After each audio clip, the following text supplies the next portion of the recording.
3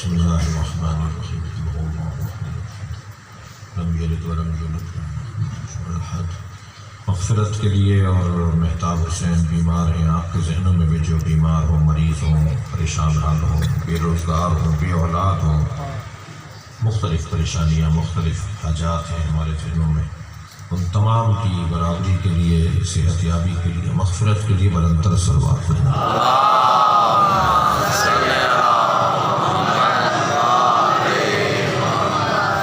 توجہ میرے ساتھ ہے۔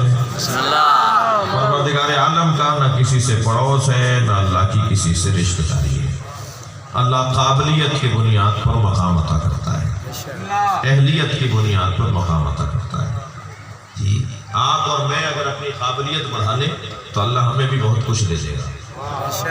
صلاحیتوں کو بڑھانے کی ضرورت ہے۔ یہ جو تشیع کا وزن آپ کے کاندھے پر ہے نا، یہ جو ذکر حسین کی سنگینی آپ کے کاندھے پر ہے، اس سنگینی میں اضافہ ہو جائے گا اگر میں اپنی قابلیت کو بڑھا لوں۔ اور یقین جانیے یہ ذکر وہ ہے کہ جس کی آرزو کے لیے انبیاء کرام کہتے رہے کہ کاش ہم حسین کے عزادار ہوتے۔ بہت بڑا مقام ہے عزاداران امام حسین کا، لہذا اپنی قابلیت میں اضافے کی ضرورت ہے۔ جتنی میری اور آپ کی قابلیت بڑھتی چلی جائے گی اتنا ہمارا کام بڑھتا چلا جائے گا۔ جو پتھر سنگین ہوتا ہے اسے اٹھانے کے لیے بھی طاقتور انسان چاہیے۔ تو میں کیا کروں کہ میں طاقتور ہو جاؤں تاکہ میں سنگین پتھر اٹھا لوں؟ دو تین موٹی موٹی چیزیں ہیں جن کو اگر میں حل کر لوں اور انہیں حاصل کر لوں تو میں طاقتور ہو جاؤں گا۔ یہ بات میں کئی جگہ کہہ چکا ہوں، زاویہ بدل کر، پہلو بدل کے، اینک تبدیل کر کے کئی جگہ یہ بات کر چکا ہوں۔ اب یہاں پر بھی میں تبدیل کر کے ایک نئے زاویے سے عرض کر رہا ہوں۔ اگر کوئی چاہتا ہے کہ اللہ کے دین کی سنگینی کو اپنے کاندھوں پر اٹھائے تو تین صفتیں اپنے اندر ایجاد کرے۔ سب سے پہلی صفت یہ ہے کہ شجاع بنے، بزدل نہ رہے، بہادری اپنے اندر لے کر آئے۔ اور شجاع وہ شخص ہوتا ہے جس کے اندر اعتماد ہو۔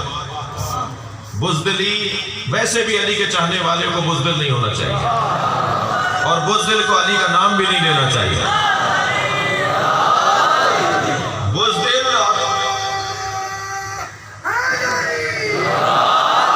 بزدل اور مولا علی کا نام لینا یہ دونوں جڑتے نہیں ہیں۔ میں ایک سکھ کا ایک سردار جی کا کلپ دیکھ رہا تھا، ہندوستان کے ایک سردار جی، ایک سکھ، وہ تقریر کر رہے تھے اور کہتے کہ میرا پوتا روزانہ گھر میں اچھلتا ہے، کودتا ہے، آوازیں لگاتا ہے اور بار بار کہتا ہے یا علی یا علی۔ تو میں نے اپنے پوتے سے پوچھا تو یا علی کہہ کر کیوں پکارتے ہو؟ کہنے لگا دادا جب میں یا علی کہتا ہوں میرے بدن میں طاقت آتی ہے، میرے خون میں حرارت آنے لگ جاتی ہے، میرے بدن میں توانائی آنے لگتی ہے۔ تو علی کا چاہنے والا، علی کا نام لینے والا بزدل نہیں ہوتا۔ بزدلی کو ختم کرنے کی ضرورت ہے۔ اچھا، بزدلی کا کوئی تعلق یا صرف تعلق میدان میں اترنے سے نہیں ہے کہ جو میدان چھوڑ کر بھاگ جائے وہ بزدل ہے، جو میدان میں کھڑا رہے وہ بہادر ہے۔ میدان صرف تلوار کا تو نہیں ہوتا۔ 200 سنیوں میں کھڑے ہو کے ہاتھ کھول کے نماز پڑھ کے دکھاؤ۔ صلوات پڑھے ذرا محمد و آلہ محمد۔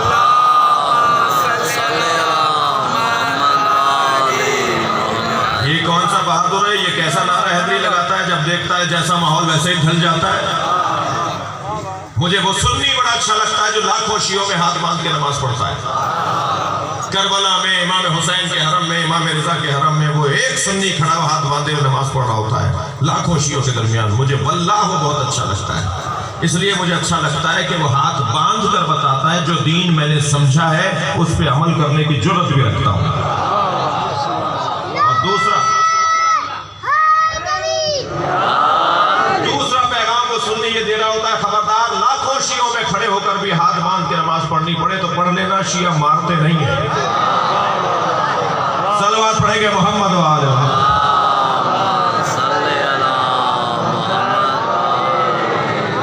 تین صفتیں اپنا لیجئے میرے بچوں، جوانوں۔ میری خوش قسمتی ہے کہ میری مجلس میں جوانوں کی تعداد زیادہ ہے اور جو بزرگ بیٹھے ہیں وہ بھی دل کے جوان ہیں۔ تو تین صفتیں اپنا لیجئے۔ سب سے پہلی صفت بہادری، شجاعت۔ کیا کریں کہ ہمارے اندر بہادری آئے، شجاع بن جائے، بزدل نہ ہو؟ کیا کریں؟ نسخہ دے رہا ہوں، اللہ میرے مولا علی کا دیا ہوا نسخہ ہے، میرا نہیں ہے۔ ڈاکٹر صاحب مولا علی فرماتے ہیں کہ جس چیز سے تمہیں ڈر لگے وہی کام کر کے دکھاؤ،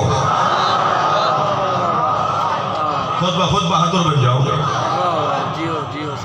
جنگ صفین میں میرے مولا کا لشکر کے سامنے شام کا لشکر، اور یہاں اگر 1000 تھے تو وہاں 2000 تھے، اور وہاں اسلحہ زیادہ تھا، وہاں سواریاں زیادہ تھیں، وہاں سامان زیادہ تھا۔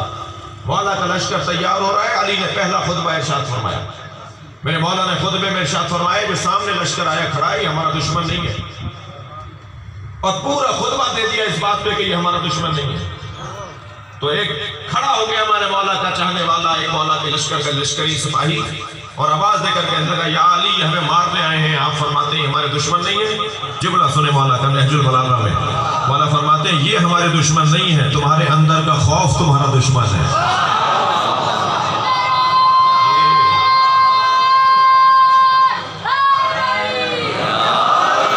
اندر کا خوف نکال دو، تمہارا کوئی دشمن ہی نہیں ہے۔ میں ابھی ایک اجلاس کے اندر بیٹھا تھا، میرے سامنے ایک ایسا شخص بھی بیٹھا تھا جس نے ہمیں بہت مارا ہے، اس ملک میں قتل کیے ہیں ہمارے بہت۔ ایک ایسا شخص بیٹھا تھا جس نے پاکستان میں لاکھوں شیعہ قتل کیے ہیں، اور اتفاق ہوا مجھے سامنے بٹھا دیا گیا۔ تو سب ماسک لگائے ہوئے تھے، میں نے ماسک اتار کر اچھی طرح چہرہ کھول دیا کہ اچھی طرح پہچانو یہ علی کا چاہنے والا ہے۔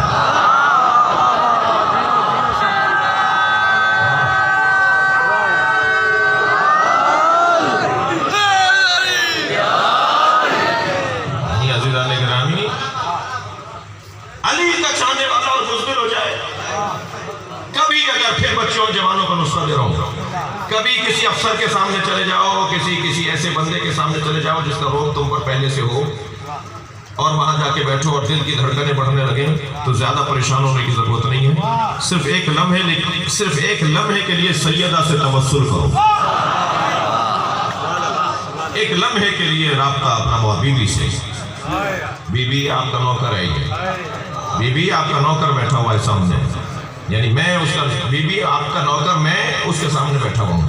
آپ یقین جانیے کہ جو طاقت آپ کے اندر آئی، یہ ساری روحانی باتیں کر رہا ہوں میں، یہ ساری روحانی باتیں ہو رہی ہیں، یہ کسی کتاب میں نہیں ملیں گی، تجربہ کر کے بتانا پڑے گا۔ تو یہ تجربے کی باتیں عرض کر رہا ہوں۔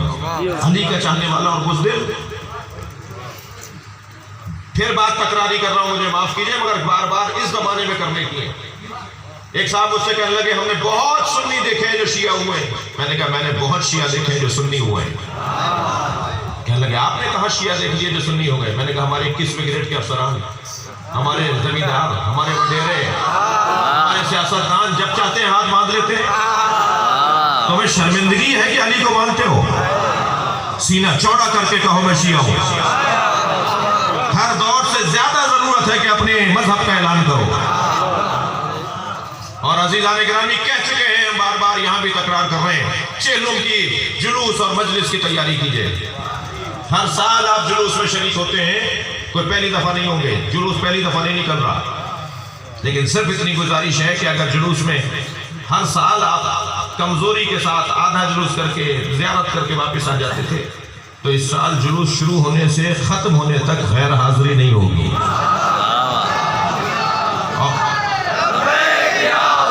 مل کے جواب دیں۔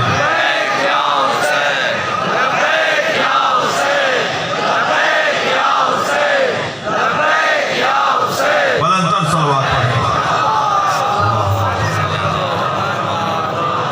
تھک تو نہیں رہے میری باتوں سے؟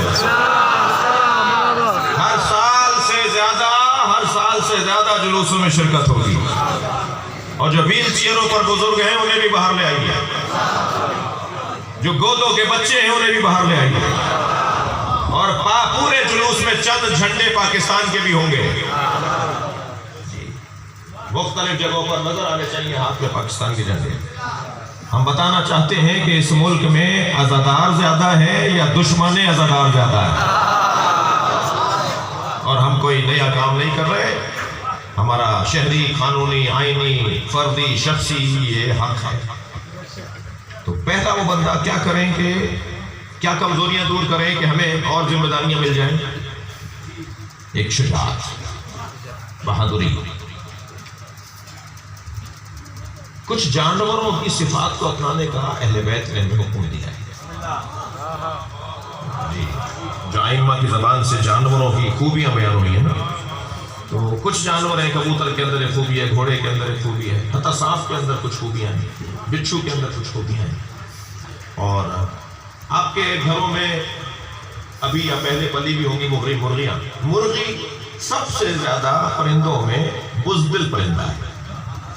اگر آپ پتھر پھینکیے، ڈنڈی پھینکیے، ہاتھ کا اشارہ کیے، ڈر کے بھاگ جائے گی. بزدل پرندہ ہے. لیکن جب اس کے انڈوں سے بچے نکل آتے ہیں تو یہ چیل سے لڑ جاتی ہے، کتے بلی سے لڑ جاتی ہے.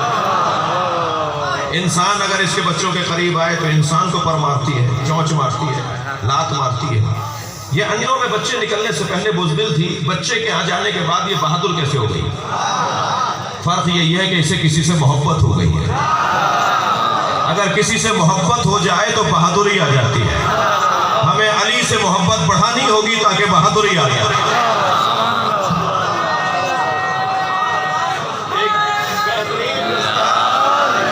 ایک بہترین رستہ محبت ہے علی مولا سے اور اہل بیت سے، جو بہادری کو بڑھائے گا. یہ کمزوری دور ہو جائے. دوسری کمزوری بتاؤں، اسے بھی دور کرنے کی ضرورت ہے. وہ ہے بخل، کنجوسی. شیعہ اور کنجوس، علی کا نعرہ لگانے والا اور کنجوس، اہل بیت کا ماننے والا اور کنجوس نہیں. کنجوس کا کوئی تعلق نہیں ہے علی والے سے، خود مولا علی سے کوئی تعلق نہیں ہے. یہ جس دروازے پر آ کر بیٹھا ہے، اس وقت امام بارگاہ میں آپ کی جگہ تنگ پڑ گئی ہے، جو یہ جس جگہ پر آ کر بیٹھا ہے وہ گھرانہ وہ ہے کہ ہوتا ہے تب بھی دیتے ہیں، نہیں ہوتا تب بھی دیتے ہیں. میری مجلس میں یہ جملہ شاہ صاحب ایک صاحب نے سنا، ایک بچے نے یہ جملہ سنا کہ ہوتا ہے تب بھی دیتے ہیں. والذین ينفقون فی السراء والضراء. قرآن کیا ہے؟ یہ گھرانہ وہ گھرانہ ہے جو دارائی میں بھی عطا کرتے ہیں، ناداری میں بھی عطا کرتے ہیں. ان کے پاس ہوتا ہے تب بھی دیتے ہیں، نہیں ہوتا تب بھی دیتے ہیں. تو ایک جوان میرے پاس آیا، کہنے لگا مولانا تقریر آپ کی سن رہا تھا، بات سمجھ میں نہیں آئی. نہیں ہوگا تو کیسے دیں گے، ہوتا تو دیتے. میں نے کہا تم دینے والے ہوتے تو تمہارے پاس ہوتا. پہلے سخاوت ایجاد کرو، پھر اللہ تمہیں واسطہ بنا دے گا. پیسے سے کوئی تعلق سخاوت کا نہیں ہے. سخاوت کا کوئی تعلق پیسے سے نہیں ہے. سخاوت ایک جذبے کو کہتے ہیں، چاہے پیسہ ہو یا نہ ہو. اس جذبے کو بڑھانے کی ضرورت ہے. دیکھ لیا آپ نے، یہ دوسری کمزوری ہے جسے دور کرنا ہے. تھکے نہیں ہیں تو بات کرو. تیسری کمزوری جو اہل بیت کے چاہنے والوں کو اپنی دور کرنی ہے، اور دور ہے تو اور دور کرنی ہے، کمال بڑھانا ہے اس کے اندر، اور وہ ہے تنگ نظری، گھٹن، چھوٹا دماغ، چھوٹا دل. اس کے پاس پیسہ کیسے آ رہا ہے، اس کا گھر ایسا کیوں ہو گیا، اس کے پاس دولت کہاں سے آ گئی، اس نے کار کیسے خرید لی، وہ اس نے ہاتھ میں گھڑی کیوں باندھ لی. تمہیں اللہ نے آڈیٹر بنایا ہے، اللہ نے تمہیں کوئی حساب کتاب والا بنایا ہے، وزیر خزانہ بنایا ہے، نیب کا تمہیں چیئرمین بنایا ہے، جو تم پوچھ رہے ہو کہ اس کے پاس پیسہ کہاں سے آیا. نہیں عزیزان گرامی، میرے مولا سجاد کے ایام ہیں، جملہ ہدیہ لے لیجئے. جب میرے مولا سجاد کو معلوم ہوتا تھا کہ اللہ نے کسی کو نعمت عطا کی ہے، تو امام سجدہ کر کے اللہ کا شکر ادا کرتا. اہل بیت کا چاہنے والا خوشحال ہو رہا ہے. میرے پاس اگر گاڑی نہیں ہے، کسی بھائی کے پاس آ گئی، کوئی بات نہیں، اس کے پاس آنی چاہیے. مجھے بھی اللہ عطا کرے گا، اپنا دل تو بڑا کروں. چھوٹے دماغ والا شیعہ نہیں ہوتا، تنگ نظر شیعہ نہیں ہوتا. خبردار، مجلسوں سے ہماری تربیت یہ ہو رہی ہے کہ اگر مجلس میں کوئی ہندو آ کر بیٹھا ہے تو پہلے اسے نیاز کھلانا. اگر مجلس میں کوئی سنی آ کر بیٹھا ہے تو پہلے اسے نیاز کھلانا. یہ کون سا کارنامہ ہے، خود نیاز بنائی خود کھالی. کارنامہ تو یہ ہے کہ انہیں کھلائیں کہ جو مہمان حسین ہے. یہ مجلس میں جو آیا ہے یہ امام حسین کا مہمان ہے. شیعہ امام حسین کی عزاداری کے مالک نہیں ہے، نوکر ہیں، اور نوکروں کو اپنی اوقات میں رہنا چاہیے، مالک کے مہمانوں کا خیال کرنا چاہیے.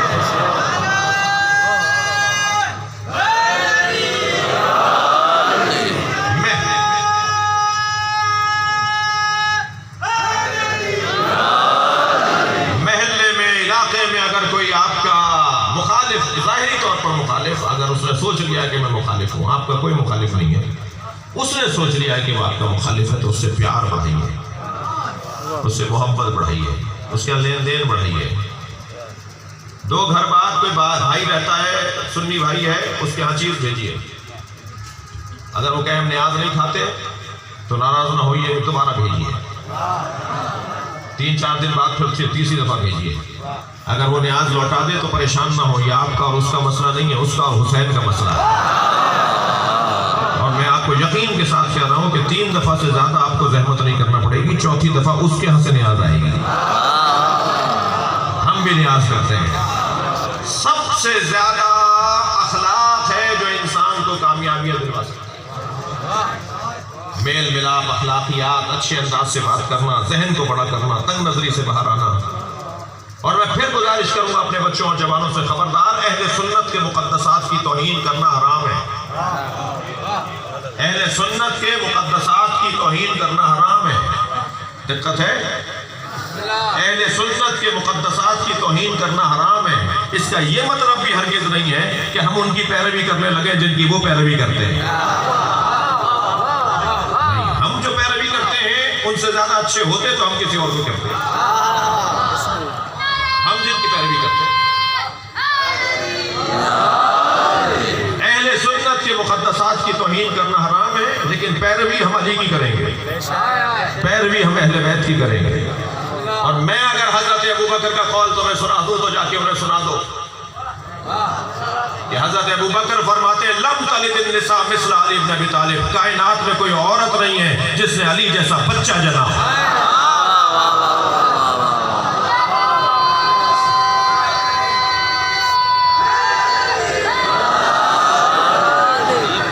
لہذا علی علی ہے بھائی،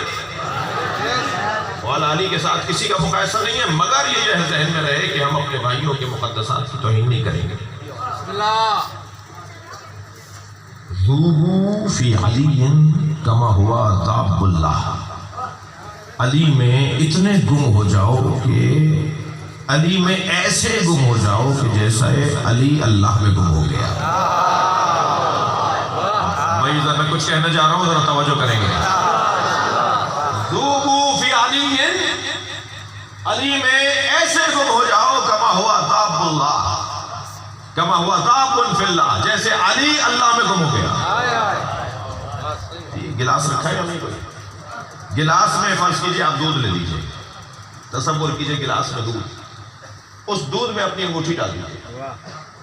یہ انگوٹھی جب دودھ میں چلی جائے گی تو اس انگوٹھی کو سوائے دودھ کے کچھ اور نظر نہیں آئے گا۔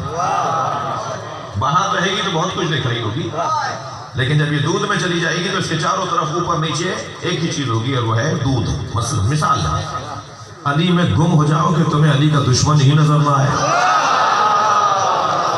علی کا غیر ہی نظر نہ آئے۔ کہاں وقت رہ گیا ہمارے پاس، کہاں وقت ہے علی کے علاوہ کسی اور پہ غور کرنے کا؟ کیا ہم نے مولا کے فضائل سارے پڑھ لیے، سارے بتا دیے؟ نہیں عزیزان گرامی، اپنی قوم کو پیغام دے رہا ہوں، خبردار، حالات عجیب و غریب سے بنائے گئے۔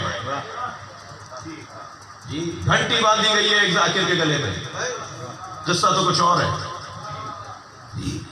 قصہ کچھ اور ہے۔ 70 سالوں میں پہلی دفعہ یہ بھی تو ہوا ہے کہ پاکستان میں نعرہ لگا بے خطا بے گناہ حضرت فلاں حضرت فلاں۔ 70 سالوں میں یہ بھی تو پہلی دفعہ ہوا ہے کہ جناب زہرا کو کہا جائے کہ بی بی معاذ اللہ خطا پر تھی۔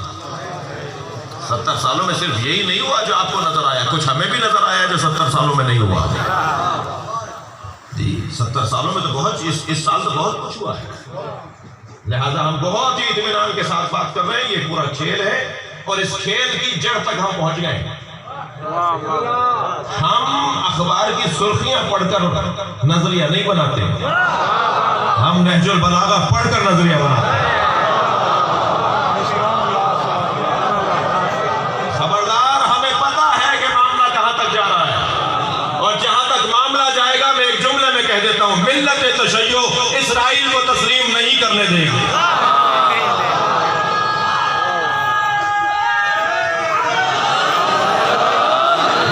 صلوات پڑھیں محمد و آل محمد۔